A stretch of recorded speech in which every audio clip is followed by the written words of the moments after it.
but I'm just too afraid that I'll be wrong. I overthought you. Now I can't get you out of my brain. Oh, it's such a shame, but we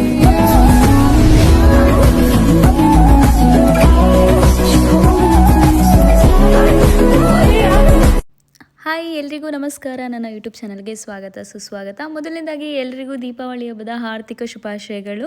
so ನೀವೇನಾದರೂ first time ನನ್ನ video ನೋಡ್ತಾ ಇದ್ದರೆ ನನ್ನ introduction ಕೊಟ್ಬಿಡ್ತೀನಿ. ನನ್ನ ಹೆಸರು ಚೈತ್ರ, ನಾನಿರೋದು ಅಮೆರಿಕದ ಕ್ಯಾಲಿಫೋರ್ನಿಯಾದಲ್ಲಿ. ನನ್ನ ಹುಟ್ಟೂರು ಬಂದು ಕುಣಿಗಲ್ ತಾಲೂಕು, ತುಮಕೂರು ಡಿಸ್ಟ್ರಿಕ್ಟ್. ನೀವೇನಾದರೂ ಸಬ್ಸ್ಕ್ರೈಬ್ ಮಾಡದೆ ನನ್ನ ವೀಡಿಯೋಸ್ಗಳನ್ನ ನೋಡ್ತಾ ಇದ್ದರೆ ದಯವಿಟ್ಟು ಹೋಗಿ ಸಬ್ಸ್ಕ್ರೈಬ್ ಮಾಡಿ ಅಂತ ಕೇಳ್ಕೋತಾ ಇವತ್ತಿನ ಈ ಲಾಗ್ನ ಸ್ಟಾರ್ಟ್ ಮಾಡ್ತಾ ಇದ್ದೀನಿ. ಇವತ್ತಿನ ಲಾಗ್ ಯಾವುದಾಗಿರುತ್ತೆ ಅಂದರೆ, ನಾವು ನಮ್ಮ ಮನೆಯಲ್ಲಿ ದೀಪಾವಳಿ ಟೈಮಲ್ಲಿ ಮಾಡಿದಂತಹ ಲಕ್ಷ್ಮೀ ಪೂಜೆ ಲಾಗ್ ಆಗಿರುತ್ತೆ. ಅದ್ರ ಜೊತೆಗೆ ನಾವು ಕಾರ್ ಪೂಜೆ ಕೂಡ ಮಾಡೋಕ್ಕಾಗಲಿಲ್ಲ ಆಯುಧ ಪೂಜೆ ಟೈಮಲ್ಲಿ ಅನಿವಾರ್ಯ ಕಾರಣಗಳಿಂದಾಗಿ. ಸೊ ಅದಕ್ಕೋಸ್ಕರ ನಾನು ಈ ಸಲ ದೀಪಾವಳಿ ಟೈಮಲ್ಲೇ ನಾನು ಕಾರ್ ಪೂಜೆ ಕೂಡ ಮಾಡಿದೆ. ಸೊ ಆ ಲಾಗ್ ಆಗಿರುತ್ತೆ ಇದು. ನನಗೆ ತಿಳಿದಿರೋ ಮಟ್ಟಿಗೆ ನಮ್ಮ ತುಮಕೂರು ಸೈಡು ಅಥವಾ ಬ್ಯಾಂಗ್ಳೂರು ಸೈಡ್ ಇಲ್ಲೆಲ್ಲ ದೀಪಾವಳಿ ಟೈಮಲ್ಲಿ ಲಕ್ಷ್ಮೀ ಪೂಜೆ ಮಾಡೋ ಪದ್ಧತಿ ಇಲ್ಲ. ನಾವೇನಿದ್ರು ವರಮಹಾಲಕ್ಷ್ಮಿ ವ್ರತ ಮಾಡಿಬಿಡ್ತೀವಿ ಡೈರೆಕ್ಟು. ಬಟ್ ಈ ಧಾರವಾಡ ಮತ್ತು ಉತ್ತರ ಕರ್ನಾಟಕ ಯಾರಿದ್ದಾರೆ ಅವರೆಲ್ಲ ಲಕ್ಷ್ಮೀ ಪೂಜೆನ ದೀಪಾವಳಿ ಟೈಮಲ್ಲಿ ಮಾಡ್ತಾರೆ. ಸೊ ನಮ್ಮ ಸೈಡ್ ಹೇಗೆ ಹಬ್ಬ ಮಾಡ್ತಿದ್ವಿ ಅಂದರೆ, ಅಂಗಡಿಗಳ ಪೂಜೆ ಇರ್ಬೋದು, ವೆಹಿಕಲ್ ಪೂಜೆನೆಲ್ಲ ನಾವು ದೀಪಾವಳಿ ಟೈಮಲ್ಲೇ ಮಾಡಿಬಿಡ್ತಿದ್ವಿ. ಸೊ ಲಕ್ಷ್ಮೀ ಪೂಜೆನ ಅಂಗಡಿನಲ್ಲಿ ಕಳಸ ಇಟ್ಟು ಪೂಜೆ ಮಾಡೋದಂತೂ ಮಾಡ್ತಾಯಿದ್ವಿ. ನಾನು ಮದುವೆ ಆದಾಗಿಂದ ಮಾಡ್ತಾಯಿದ್ದೀನಿ ದೀಪಾವಳಿ ಟೈಮಲ್ಲಿ ಲಕ್ಷ್ಮೀ ಪೂಜೆನ. ಏನಕ್ಕೆ ಅಂತ ಅಂದರೆ, ನನ್ನ ಹಸ್ಬೆಂಡ್ದು ನಾರ್ತ್ ಕರ್ನಾಟಕ ಇರೋದ್ರಿಂದ ಧಾರವಾಡದವರು. ಸೊ ಅದಕ್ಕೋಸ್ಕರ ಅವರ ಸಂಸ್ಕೃತಿ ನಾನು ಫಾಲೋ ಮಾಡೋದು ತಪ್ಪೇನಿಲ್ಲ ಅಂತ ಅಂದ್ಬಿಟ್ಟು ನಾನು ಲಕ್ಷ್ಮೀ ಪೂಜೆನ ವರಮಹಾಲಕ್ಷ್ಮಿ ಟೈಮಲ್ಲೂ ಮಾಡ್ತೀನಿ ಮತ್ತು ಈಗಲೂ ಕೂಡ ಮಾಡ್ತಾಯಿದ್ದೀನಿ. ಸೊ ಇದು ನನ್ನ 2ನೇ ಲಕ್ಷ್ಮೀ ಪೂಜೆ. ಏನಕ್ಕೆ ಅಂದರೆ, ಒಂದು ವರ್ಷ ನಾನು ನನ್ನ ಹಸ್ಬೆಂಡ್ ದೂರ ಇದ್ವಿ. ಅಂದರೆ ಅವರು US ಅಲ್ಲಿದ್ದರು, ನಾನು ಇಂಡಿಯಾದಲ್ಲಿದ್ದೆ. ಆವಾಗ ಮಾಡೋಕ್ಕಾಗಲಿಲ್ಲ. ಬಟ್ ಲಾಸ್ಟ್ ಇಯರ್ ಅನ್ಎಕ್ಸ್ಪೆಕ್ಟೆಡಾಗಿ ಮಾಡೋಕ್ಕಾಗಲಿಲ್ಲ ಅನಿವಾರ್ಯಗಳಿಂದ. ಸೊ ಅದಕ್ಕೋಸ್ಕರ ನಾನು ಈ ವರ್ಷ ಮಾಡ್ತಾಯಿದ್ದೀನಿ. ಒಟ್ನಲ್ಲಿ 2 ಇಯರ್ಸಿಂದ ನಾನು ಲಕ್ಷ್ಮೀ ಪೂಜೆ ದೀಪಾವಳಿ ಟೈಮಲ್ಲಿ ಮಾಡ್ತಾ ಇದ್ದೀನಿ. ದೀಪಾವಳಿ ಟೈಮ್ ಅಂದರೆ ಬರೀ ಲಕ್ಷ್ಮೀ ಪೂಜೆ ಮಾತ್ರ ಮಾಡಲ್ಲ, ಕುಬೇರ ಯಂತ್ರ ಪೂಜೆ ಕೂಡ ಮಾಡ್ತಾರೆ. ಸೊ ನಾನಿವತ್ತು ಯಾವ್ಯಾವ ಪೂಜೆ ಮಾಡ್ತಿದ್ದೀನಿ ಅಂದರೆ, ಕುಬೇರ ಮತ್ತು ಲಕ್ಷ್ಮೀ ಪೂಜೆ ಎರಡೂ ಸೇರಿ ಮಾಡ್ತಾ ಇರೋದು. ಸೊ ನೀವು ನೋಡ್ತಾ ಇರ್ಬೋದು, ಇವಾಗ ಕಳಸನ ಸ್ಥಾಪನೆ ಮಾಡ್ತಾ ಇದ್ದೀನಿ. ಎಲ್ಲನೂ ನಾನು ನೈಟೇ ರೆಡಿ ಮಾಡ್ಕೊಂಡಿದ್ದೆ. ಆ್ಯಕ್ಚುಲಿ ನಾನು 5:30ಗೆ ಪೂಜೆ ಮಾಡೋಣ ಅಂದ್ಕೊಂಡೆ. ಆಲ್ಮೋಸ್ಟ್ 3 ಗಂಟೆಗೆ ಎದ್ದೆ. ನೋಡ್ಬಿಟ್ಟು ಅಯ್ಯೋ ಇನ್ನೂ 3 ಗಂಟೆ ಆಗಿದೆ, ಇಷ್ಟು ಬೇಗ ಎದ್ಬಿಟ್ನಲ್ಲ, ಮಲಗಿದ್ದು ಲೇಟು ಕೂಡ. ಸೊ ಇನ್ನೂ 3 ಗಂಟೆ ಆಗಿದೆ ಅಂದ್ಬಿಟ್ಟು ಮತ್ತೆ ಮಲ್ಕೊಂಡೆ. ಮತ್ತೆ ಎದ್ದೊಳಷ್ಟರಲ್ಲಿ 5:30 ಆಗೋಯಿತು. ಸೊ 5:30 ಪೂಜೆ ಮುಗಿಸೋಣ ಅಂದ್ಕೊಂಡೆ, ಬಟ್ ಆಗಲಿಲ್ಲ. ಫೈನ್, ಏನೂ ಮಾಡೋಕ್ಕಾಗಲ್ಲ ಅಂದ್ಬಿಟ್ಟು ಸೊ 5:30ಗೆ ಎದ್ಬಿಟ್ಟು ಸ್ನಾನ ಎಲ್ಲ ಮುಗಿಸಿ ಎಲ್ಲನೂ ಪೂಜೆಗೆ ನೈಟೇ ಎಲ್ಲ ರೆಡಿ ಮಾಡ್ಕೊಂಡಿದ್ದೆ. ಅಷ್ಟೊಂದು ಮಾಡೋವಂಥದ್ದು ಏನೂ ಇರಲಿಲ್ಲ. ಈ ಪೂಜೆನ ನಾನು ಹೇಗೆ ಮಾಡ್ತೀನಿ ಅಂತಂದರೆ, ಇಲ್ಲಿ ನೋಡ್ತಾ ಇರ್ಬೋದು, ವೈಟ್ ಪೇಪರ್ ಮೇಲೆ ನಾನು ಇಷ್ಟೊಂದು ಹೂವು ಇಟ್ಟಿದ್ದೀನಿ. ಸೊ ಏನದು ಅಂತ ಅಂದರೆ, ಸೊ ವೈಟ್ ಪೇಪರ್ ಮೇಲೆ ಆ್ಯಕ್ಚುಲಿ ನಿಮ್ಮ ಹತ್ರ ಏನಾದರೂ ಕುಬೇರ ಯಂತ್ರ ಆಲ್ರೆಡಿ ಇದೆ ಅಂದರೆ ಇದರ ಅವಶ್ಯಕತೆ ಇರೋದಿಲ್ಲ. ಬಟ್ ನನ್ನ ಹತ್ರ ಕುಬೇರ ಯಂತ್ರ ಇಲ್ದಲೇ ಇರೋ ಕಾರಣ ನಾನು ಚೇತನ್ಗೆ ಹೇಳಿದ್ದೆ ಆಫೀಸ್ನಲ್ಲಿ ಪ್ರಿಂಟೌಟ್ ತೊಗೊಂಬ ಅಂತ. ಸೊ ಅದನ್ನು ಪ್ರಿಂಟೌಟ್ ತೊಗೊಂಡು ಬಂದಮೇಲೆ ನಾನು ಅವ್ರ ಕೈಲೇ ಬರೆಸ್ದೆ. ಏನಂತಾರೆ ಅದು, ಬ್ಲೂ ಪೆನ್ನಲ್ಲಿ ಬರಿಬೇಕಂತ ಅಂದ್ಬಿಟ್ಟು ಬ್ಲೂ ಪೆನ್ನಲ್ಲಿ ಮತ್ತೆ ಅದನ್ನು ತಿರ್ಸ್ಬಿಟ್ಟು ನಾನು ಮಾಡ್ತಾ ಇರೋದು. ಸೊ ಏನು ಮಾಡ್ತಾಯಿದ್ದೀನಿ ಅಂದರೆ, ಅಲ್ಲಿ ಇರುವಂಥ ಪ್ರತಿಯೊಂದು ನಂಬರ್ ಮೇಲೂ ₹1 ಕಾಯಿನ್ ಇಡಬೇಕು. ನಂತರ ₹1 ಕಾಯಿನ್ ಇಲ್ದಲೇ ಇರೋ ಕಾರಣ $1 ಕಾಯಿನ್ಸ್ ಇತ್ತು, ಅದನ್ನು ಇಟ್ಟಿದ್ದೀನಿ. ಮತ್ತು ₹5 ಕಾಯಿನ್ ಕೂಡ ಇತ್ತು, $2 ಕೂಡ ಕಾಯಿನ್ ಇತ್ತು. ಸೊ ಅದನ್ನೆಲ್ಲ ಒಂದೊಂದು ನಂಬರ್ ಮೇಲೆ ಇಟ್ಬಿಟ್ಟು ಅದ್ರ ಮೇಲೆ ಅರಿಶಿನ ಕುಂಕುಮ ಇಟ್ಟು ಅದ್ರ ಮೇಲೆ ಇದು ಬರುತ್ತಲ್ವ ಹೂವನ್ನ ಇಟ್ಟು, ಅಂದರೆ ಯೆಲ್ಲೋ ಕಲರ್ ಹೂವು ಇಟ್ಟರೆ ಒಳ್ಳೆಯದು ಅಂತ ಹೇಳ್ತಾರೆ. ಸೊ ಅದನ್ನ ಇಟ್ಟಿದ್ದೀನಿ. ಅದ್ರ ಜೊತೆಗೆ ಒಂದು 6 ಕರ್ಪೂರ ಕೂಡ ಇಟ್ಟಿದ್ದೀನಿ. ಸೊ ನಾನು ಇವಾಗ ಏನನ್ನ ಕಟ್ಟಿ ಮಡಗ್ತಾ ಇದ್ದೀನಿ ಅಂತ ಅಂದರೆ, 6 ಗೋಮತಿ ಚಕ್ರ, 6 ಲೋಟಸ್ ಬೀಜ ಬರುತ್ತಲ್ಲ ಅದು, ಮತ್ತು 6 ಇದು ಕವಡೆ ಬರುತ್ತಲ್ಲ ಯೆಲ್ಲೋ ಕಲರ್ ಕವಡೆ, ಸೊ ಅದನ್ನು, ಮತ್ತು ಈ ಬಟ್ಲಡಿಕೆ ಬರುತ್ತಲ್ಲ 6 ಬಟ್ಲಡಿಕೆ, ಇದನ್ನೆಲ್ಲ ಕಟ್ಟಿಡ್ತಾ ಇದ್ದೀನಿ. ನಿಮ್ಗೆ ಏನಾದ್ರು ಡೀಟೇಲ್ಸ್ ಬೇಕಂದರೆ ನಾನು ಲಾಸ್ಟಲ್ಲಿ ಹಾಕ್ತೀನಿ. ಸೊ ಅಷ್ಟು ವಸ್ತುಗಳನ್ನೆಲ್ಲ ಕಟ್ಬಿಟ್ಟು ನಾನು ಕುಬೇರ ಮಂತ್ರ ಇದೆಯಲ್ಲ ಅದ್ರ ಹಿಂದೆಗಡೆ, ಕುಬೇರ ಯಂತ್ರ ಇದೆಯಲ್ಲ ಅದ್ರ ಹಿಂದೆಗಡೆ ಇಡ್ತಾ ಇದ್ದೀನಿ. ಸೊ ಅದಾದಮೇಲೆ ಕಳಸ ಸ್ಥಾಪನೆ ಮಾಡಿದ್ನಲ್ಲ, ಅದಕ್ಕೆ ಫ್ಲವರ್ಸ್ ಎಲ್ಲ ಹಾಕಿ ಡೆಕೋರೇಟ್ ಮಾಡಿದೆ. ಈ ಜುವೆಲ್ಸ್ ಏನಿದೆ, ನಾನು ಯೂಶ್ವಲಿ ಲಕ್ಷ್ಮೀ ಪೂಜೆಗೆ ಏನೇನು ಬೇಕು ಅದೆಲ್ಲ ತೊಗೊಂಬಂದಿರ್ತೀನಲ್ಲ, ಅದನ್ನೇ ಈ ಸಲನೂ ಕೂಡ ಯೂಸ್ ಮಾಡ್ತಾ ಇದ್ದೀನಿ. ಮುಖವಾಡ ಹಾಕ್ಬೋದಿತ್ತು, ಬಟ್ ನಾನೇನು ಮುಖವಾಡ ಬೇಡ ಅಂತ ಅಂದ್ಕೊಂಡೆ. ಸೊ ಸಿಂಪಲ್ ಪೂಜೆ ಅಲ್ವಾ, ಮುಖವಾಡ ಎಲ್ಲ ಬೇಡ ಅಂದ್ಬಿಟ್ಟು ಜಸ್ಟು ಕಳಸನೇ ಇಟ್ಬಿಟ್ಟು ನಾನು ಪೂಜೆ ಮಾಡ್ತಾ ಇದ್ದೀನಿ. ಇಲ್ಲಿ ಡೆಕೋರೇಷನ್ಗೆ ನಾನು ಯೂಸ್ ಮಾಡಿರೋಂಥ ಇದೆಯಲ್ಲ ಅದೆಲ್ಲ ಲಕ್ಷ್ಮೀ ಪೂಜೆನಲ್ಲಿ ನಾನು ತೊಗೊಂಬಂದಿದ್ದೇನೆ. ಸೊ ಕೆಳಗಡೆ ಒಂದು ಲಕ್ಷ್ಮಿ ಕಾಯಿನ್ ಕೂಡ ಇದೆ, ಬೆಳ್ಳಿ ಕಾಯಿನು. ಸೊ ಅದು ನಾನು ಇಂಡಿಯಾದಿಂದ ತಂದಿದ್ದು, ಅದು ಕೂಡ ಇಟ್ಬಿಟ್ಟು ಪೂಜೆ ಮಾಡ್ತಾ ಇದ್ದೀನಿ ಇವತ್ತು. ಬೆಳ್ಳಿ ಅಥವಾ ಹಿತ್ತಾಳೆ ಇಡ್ಬೋದು. ಸೊ ಬಟ್ ನಾನು ಬೆಳ್ಳಿದೇ ಇರಲಿ ಅಂತ ಇಡ್ತಾ ಇದ್ದೀನಿ. ಬಟ್ ಇನ್ನೊಂದೇನೆಂದರೆ, ಇಲ್ಲೆಲ್ಲ ಕಾಯೆಲ್ಲ ತುಂಬ ಕಾಸ್ಟ್ಲಿ ಇರುತ್ತೆ. ಅದು ನಾನು ಕಳ್ಸಕ್ಕೆ ಅಂತ ತರ್ತೀವಲ್ಲ, ಆ ಕಾಯಿ ತುಂಬ ಕಾಸ್ಟ್ಲಿ ಇರುತ್ತೆ. ಏನಕ್ಕೆ ಅಂದರೆ, ನಾವು ಕಳ್ಸಕ್ಕೆ ತರಬೇಕಾದ್ರೇ 3 ಕಣ್ಣು ಕಾಣಿಸ್ಬಾರ್ದು, ಆ ಥರ ತರಬೇಕಲ್ವಾ. ಸೊ ಇಲ್ಲಿ 3 ಕಣ್ಣು ಕಾಣ್ದಲೇ ಇರೋ ಕಾಯಿನ ತರಿಸ್ಬೇಕು ಅಂದರೆ ನಾವಿಲ್ಲಿ ಫ್ಲವರ್ ಶಾಪ್ಗಳಿಗೆ ಹೋಗಬೇಕು, ಇಂಡಿಯನ್ ಫ್ಲವರ್ ಶಾಪ್ಗೆ. ಅಲ್ಲಿ ಎಷ್ಟು ದುಡ್ಡು ಹೇಳ್ತಾರೆ ಅಂದರೆ, ನಾನು ಇವಾಗ ತಂದಿದ್ದೀನಲ್ಲ, ಈ ಕಾಯಿ ಪ್ರೈಸ್ ಬಂದುಬಿಟ್ಟು $11. ಆಲ್ಮೋಸ್ಟ್ ಇವತ್ತಿನ ರುಪೀಸ್ ಕನ್ವರ್ಟ್ ಮಾಡಿದ್ರೆ $880 ಆಯಿತು ಒಂದು ಕಾಯಿಗೆ. ಅದ್ರ ಜೊತೆಗೆ ನಾರ್ಮಲ್ ಕಾಯಿಗಳು ಸಿಗುತ್ತೆ, ಅದೆಲ್ಲ ಒಂದು $3ಗೆಲ್ಲ ಇರುತ್ತೆ, ತುಂಬ ಚೀಪ್ ಇರುತ್ತೆ. ಯಾವಾಗ ಪೂಜೆಗಳಿರುತ್ತೆ ಅವಾಗಷ್ಟೇ ನಾನು ಕಳಸಗಳಿಡ್ತೀನಿ. ಸೊ ಅದಕ್ಕೋಸ್ಕರ ನಾನು ಕಳಸ ಜಾಸ್ತಿ ಇಡೋದಿಲ್ಲ. ಇಲ್ಲಿ ತುಂಬ ದೂರ ಹೋಗಿ ತರಬೇಕು, ನಮಗೆ ಏನು ಕೈಗೆ ಎಟಕಂಗೆ ಸಿಗೋದೇ ಇಲ್ಲ. ಅಂದರೆ ಹತ್ರನೂ ಇರೋದಿಲ್ಲ, ದೂರನೂ ಹೋಗಬೇಕು, ಪ್ರೈಸ್ ಕೂಡ ಹೆವಿ ಇರುತ್ತೆ. ಇನ್ನು ಹಬ್ಬಗಳು ಬಂತು ಅಂದರೆ ಅವ್ರಿಗೆ ಮನಸ್ಸಿಗೆ ಬಂದಿದ್ದು ರೇಟ್ ಹಾಕ್ತಾರೆ. ಇದು ಒಂದೇ ಕಾರಣಕ್ಕೆ ನನಗೆ ಬೇಜಾರಾಗೋದು ಅಮೇರಿಕಾದಲ್ಲಿ. ಸೊ ನಮಗೆ ಏನು ಬೇಕು ಏನೂ ಸಿಗೋದಿಲ್ಲ, ಅದೇ ಒಂದು ತಲೆನೋವು. ಸೊ ಹಬ್ಬಗಳು ಬಂತು ಅಂದರೆ ನಾನು ಹೇಳಿದ್ನಲ್ವ, ಮನಸ್ಸು ಇಚ್ಛೆ ರೇಟ್ ಹಾಕ್ತಾರೆ, ಏನು ಕೈಗೆ ಎಟ್ಕಂಗೆ ಇರೋದಿಲ್ಲ. ಅದ್ರ ಜೊತೆಗೆ ಜನಗಳು ಬೇರೆ ಜಾಸ್ತಿ ಇರ್ತಾರಲ್ವ, ನಮ್ಗೆ ಶಾಪಿಂಗ್ ಮಾಡೋಕ್ಕೂ ಕೂಡ ಭಾಳ ಕಷ್ಟ ಆಗುತ್ತೆ, ಆಪ್ಷನ್ಸ್ಗಳು ಜಾಸ್ತಿ ಇರೋಲ್ಲ.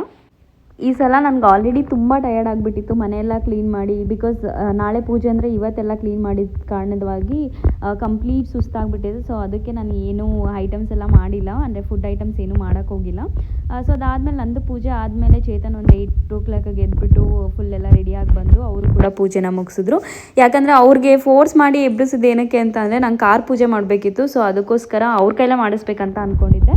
ಸೊ ಅದಕ್ಕೋಸ್ಕರ ಬೇಗ ಎಬ್ಬಿಸ್ದೆ. ಸೊ ಇವತ್ತು ದೀಪಾವಳಿ ಇರೋದ್ರಿಂದ ನಾವು ನಮ್ಮ ಕಾರ್ ಪೂಜೆ ಮಾಡ್ತಾ ಇದ್ದೀವಿ. ಸೊ ಅದಕ್ಕೆ ಇದನ್ನೆಲ್ಲ ತೊಗೊಂಡು ಗರಾಜ್ಗೆ ಹೋಗ್ತಾ ಇದ್ದೀವಿ. ರಂಗೋಲಿ ತೋರಿಸಿ ಚೆನ್ನಾಗಿಬಿಟ್ಟಿದ್ದೀನಿ ನಾನು ತೋರಿಸಿ.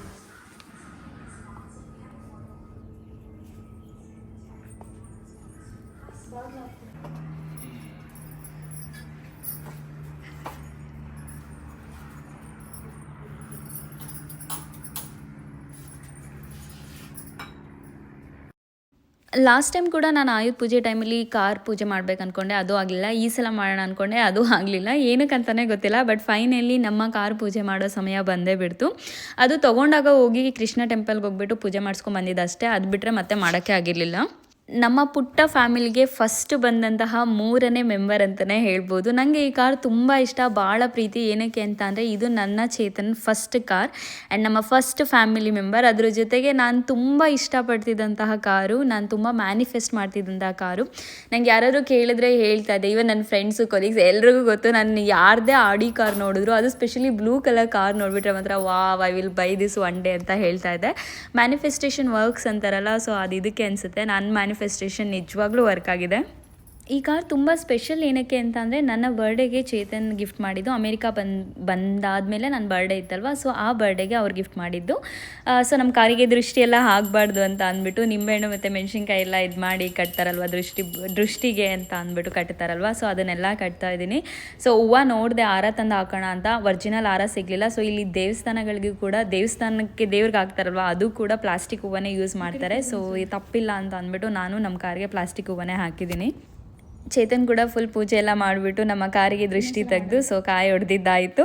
ಸೊ ಅದಾದಮೇಲೆ ಗೊತ್ತಲ್ವ ನಮ್ಮ ಸಂಸ್ಕೃತಿ. ಸೊ ಕಾರಲ್ಲಿ ಒಂದು ರೌಂಡ್ ಹೋಗ್ಬಿಟ್ಟು ಬಂದರು. ಸೊ ಇದೇ ಸಮಯದಲ್ಲಿ ಏನಾಯಿತು ಅಂದರೆ ನಮ್ಮ ಮನೆ ಎದುರುಗಡೆ, ಅಂದರೆ ನಮ್ಮ ಮನೆ ಹಿಂದೆಗಡೆ ಆ್ಯಕ್ಚುಲಿ ಒಬ್ಬರು ಇದ್ದರು. ಬಟ್ ನನಗೆ ಅವರು ಇಂಡಿಯನ್ಸ್ ಅಂತಲೂ ಕೂಡ ಗೊತ್ತಿರಲಿಲ್ಲ. ಇವಾಗ ಬಂದಿದ್ದಾರೋ ಮೊದಲೇ ಇದ್ರೋ ಗೊತ್ತಿರಲಿಲ್ಲ ನನಗೆ. ಸೊ ನಾವು ಕಾರ್ ಪೂಜೆ ಮಾಡಬೇಕಾದ್ರೆ ಅವ್ರು ಗರಾಜ್ ಓಪನ್ ಮಾಡಿದ್ರು ಅವ್ರದ್ದು. ಅವರು ಹಂಗೆ ನೋಡ್ತಾ ಇದ್ರು ನನ್ನ, ಅವರೇ ಕರೆದು ಮಾತಾಡ್ಸಿದ್ರು. ನೋಡಿದ್ರೆ ಅವರು ನಮ್ಮ ಕನ್ನಡಿಗರೇ. ಪರ್ಫೆಕ್ಟ್. ಬೈ ಬೈ, ಹೋಗ್ಬಿಡ್ವಾ ಒಂದು ರೌಂಡ್.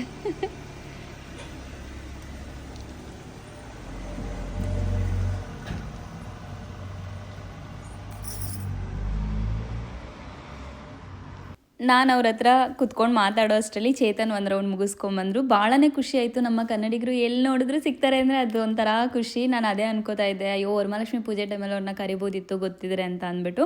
ಸೊ ಅವರೇ ಹೇಳಿದ್ರು ನೆಕ್ಸ್ಟ್ ಟೈಮ್ ಯಾವುದೇ ಪೂಜೆ ಇದ್ದರೂ ಕರೀರಿ ಬರ್ತೀನಿ ಅಂತ. ತುಂಬಾ ಖುಷಿ ಆಯಿತು. ನಮ್ಮ ಬ್ಯಾಂಗ್ಳೂರ್ನವರೇ, ರಾಜಾಜಿನಗರವರು. ಸೊ ಭಾಳ ಖುಷಿ ಆಯಿತು ಅವ್ರನ್ನ ಮಾತಾಡಿಸಿ.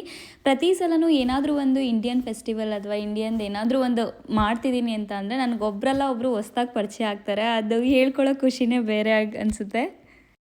ಮಾರ್ನಿಂಗ್ ಪೂಜೆ ಏನೋ ಮಾಡಿದ್ದೆ, ಬಟ್ ಡೆಕೋರೇಷನ್ ಎಲ್ಲ ಅಷ್ಟು ಮಾಡೋಕ್ಕಾಗಿರಲಿಲ್ಲ. ಅಂದರೆ ಲೈಟಿಂಗ್ಸ್ ಹಾಕಿರಲಿಲ್ಲ, ಮತ್ತು ಹೊರಗಡೆನೂ ಮನೆಗೆ ಲೈಟಿಂಗ್ಸ್ ಹಾಕ್ಬೇಕಂತ ಅಂದ್ಕೊಂಡಿದ್ದೆ. ಲಾಸ್ಟ್ ಟೈಮ್ ವರಮಹಾಲಕ್ಷ್ಮಿ ಪೂಜೆ ಆದಮೇಲೆ ಅದೆಲ್ಲೋ ಇಟ್ಬಿಟ್ಟಿದ್ದೆ. ಸೊ ಓಲ್ ಡೇ ಸರ್ಚ್ ಮಾಡಿದ್ದೀನಿ ಕೂತ್ಕೊಂಡು ಎಲ್ಲಿದೆ ಅಂತ ಅಂದ್ಬಿಟ್ಟು. ಗರಾಜೆಲ್ಲ ಸರ್ಚ್ ಮಾಡಿದ್ಮೇಲೆ ಫೈನಲಿ ನನಗೆ ಸಿಕ್ತು. 2 ಸಿಕ್ತು, ಅಂದರೆ 2 ಸೆಟ್ ಇತ್ತು ನನ್ನ ಹತ್ರ. ಸೊ 2 ಸಿಕ್ತು, ಸರಿ ಅಂತ ಅಂದ್ಬಿಟ್ಟು ಈವ್ನಿಂಗ್ ಹೇಗೋ ಪೂಜೆ ಮಾಡಬೇಕಲ್ಲ, ಆ ಟೈಮಲ್ಲಿ ಫುಲ್ ಡೆಕೋರೇಷನ್ ಎಲ್ಲ ಮಾಡಿಬಿಟ್ಟು ಹೂವನ್ನೆಲ್ಲ ಹಾಕ್ಬಿಟ್ಟು ಸೊ ಪೂಜೆ ಮಾಡ್ತಾಯಿದ್ದೀನಿ. ಸೊ ಇದು ಈವ್ನಿಂಗ್ ಪೂಜೆ ಆಗಿತ್ತು. ಕುಬೇರ ಮತ್ತು ಲಕ್ಷ್ಮೀ ಪೂಜೆ ಮಾಡಬೇಕಾದ್ರೆ ಕುಬೇರ ಮಂತ್ರ ಬರುತ್ತೆ. ಸೊ ಅದನ್ನು ಹಾಕಿ ಪೂಜೆ ಮಾಡಬೇಕು. ಸೊ ಒಂಥರ ಫುಲ್ ಬ್ಲೆಸ್ಡ್ ಅನ್ನೋ ಒಂದು ಫೀಲಿಂಗ್ ಬರ್ತಾಯಿತ್ತು. ಮಾರ್ನಿಂಗ್ ಫುಲ್ ನಾನು ಹಾಕಿದ್ದೆ, ಅದು ಕುಬೇರ ಮಂತ್ರ ಹಾಕಿಬಿಟ್ಟು ಪೂಜೆ ಮಾಡಿದೆ. ಸೊ ಈವ್ನಿಂಗು ದೀಪಗಳು ಕೂಡ ನಾನು ತೊಗೊಂಬಂದಿದ್ದೆ. ಆ್ಯಕ್ಚುಲಿ ಇದು ಹೊಸದೇನಿಲ್ಲ, ಲಾಸ್ಟ್ ಇಯರ್ಸ್ ನಾನು ತೊಗೊಂಬಂದಿದ್ನಲ್ಲ ಅದೆಲ್ಲ ಯೂಸ್ ಮಾಡಿರಲಿಲ್ಲ, ಅದೇ ಇತ್ತು.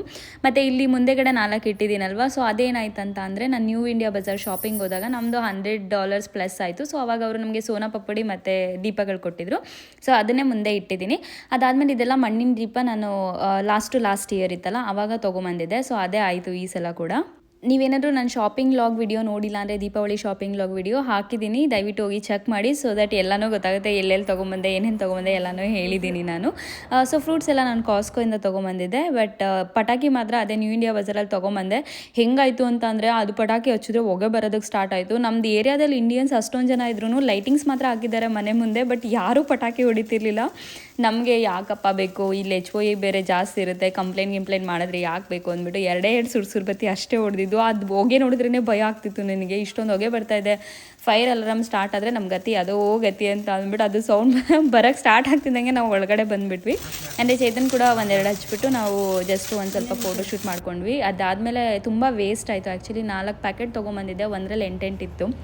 ಸೊ 4 ಪ್ಯಾಕೆಟಲ್ಲಿ 1 ಪ್ಯಾಕೆಟ್ ಅಷ್ಟೇ ಓಪನ್ ಮಾಡಿದ್ದೀನಲ್ಲ, ಹಾಗೆ ಇದೆ.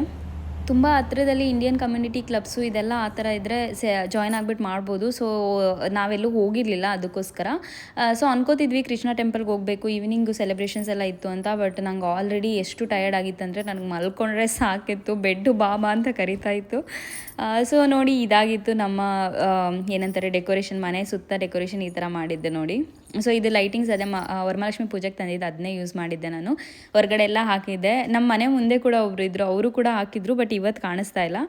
ಸೊ ಅವರು ಕೂಡ ಇಂಡಿಯನ್ಸೇ, ಬಟ್ ಯಾರು ಅಂತ ಗೊತ್ತಿಲ್ಲ, ಯಾವ ಸ್ಟೇಟವ್ರು ಅಂತ. But she married to white man. ಪೂಜೆ ಮಾತ್ರ ಸಿಂಪಲ್ ಆಗಾದರೂ ಒಂಥರ ತೃಪ್ತಿಯಿಂದ ನೆಮ್ಮದಿಯಿಂದ ಫೀಲಿಂಗ್ ಬ್ಲೆಸ್ಡ್ ಅಂತಾರಲ್ವ, ಸೊ ಆ ಥರ ಫೀಲ್ ಆಗ್ತಾಯಿತ್ತು. ತುಂಬ ಚೆನ್ನಾಗಿ ಪೂಜೆ ಆಯಿತು. ಲಕ್ಷ್ಮೀ ಪೂಜೆ ತುಂಬ ಚೆನ್ನಾಗಾಯಿತು. ಅದ್ರ ಜೊತೆ ಕುಬೇರ ಮಂತ್ರ ಹೇಳಿದ್ದು, ಕುಬೇರ ಪೂಜೆ ಮಾಡಿದ್ದೆಲ್ಲ ತುಂಬ ಚೆನ್ನಾಗಾಯಿತು. ಅದ್ರ ಜೊತೆಗೆ ನಾನು ಬೆಲ್ಲದ ಆರತಿ ಕೂಡ ಮಾಡಿದ್ದೆ. ಇದೇ ಫಸ್ಟ್ ಟೈಮ್ ನಾನು ಬೆಲ್ಲದ ಆರತಿ ಮಾಡಿದ್ದು. ಸೊ ಭಾಳ ಖುಷಿಯಾಯಿತು. ನಾವು ಎಷ್ಟೇ ಮಾಡಿದ್ರು, ಏನೇ ಮಾಡಿದ್ರು, ಎಷ್ಟೇ ಹೇಳಿದ್ರು ಒಂದಂತೂ ಸತ್ಯ, ಸೊ ನಮ್ಮ ಇಂಡಿಯಾದಲ್ಲಿರೋ ವೈಬ್ ಇಲ್ಲಿ ಬರೋದೇ ಇಲ್ಲ. ಅದು ಹಂಗೆ ಅನ್ಸೋದೇ ಇಲ್ಲ. ಅದು ಏನೇ ಮಾಡಿದ್ರೂ, ಎಷ್ಟೇ ಲಕ್ಸುರಿಯಾಗಿ ಮಾಡಿದ್ರು ಕೂಡ ನಮ್ಮ ಸುತ್ತಮುತ್ತ ಜನ ಇರಬೇಕು, ಅದ್ರ ಜೊತೆಗೆ ಪಟಾಕಿ ಸೌಂಡ್ಗಳಿರಬೇಕು. ಹೆಂಗೆ ಅನಿಸುತ್ತೆ ಅಂದರೆ ಅಮೇರಿಕಾದಲ್ಲಿ ಹಬ್ಬ ಮಾಡೋದಕ್ಕೆ ಏನು ಶಬ್ದನೇ ಇರೋದಿಲ್ಲ, ಒಳ್ಳೆ ಸೈಲೆಂಟಾಗಿರುತ್ತೆ. ಎತ್ತ ನೋಡಿದ್ರು ಬೆಟ್ಟ, ಗುಡ್ಡ, ಸಮುದ್ರ ಮತ್ತು ಅಕ್ಕಪಕ್ಕ ಸೈಲೆನ್ಸ್ ಅಷ್ಟೇ ಇರುತ್ತೆ. ಇದಾಗಿತ್ತು ಇವತ್ತಿನ ವಿಡಿಯೋ. ಹೋಪ್ ನಿಮಗೆಲ್ಲ ಈ ವಿಡಿಯೋ ಇಷ್ಟ ಅಂತ ಭಾವಿಸ್ತಾ ಇದ್ದೀನಿ. ಮತ್ತು ನಾನು ನೆಕ್ಸ್ಟ್ ವಿಡಿಯೋದಲ್ಲಿ ಸಿಗ್ತೀನಿ. ಅಲ್ಲಿವರೆಗೂ ಟೇಕ್ ಕೇರ್, ಬಾಯ್, ಹ್ಯಾಪಿ ದೀಪಾವಳಿ.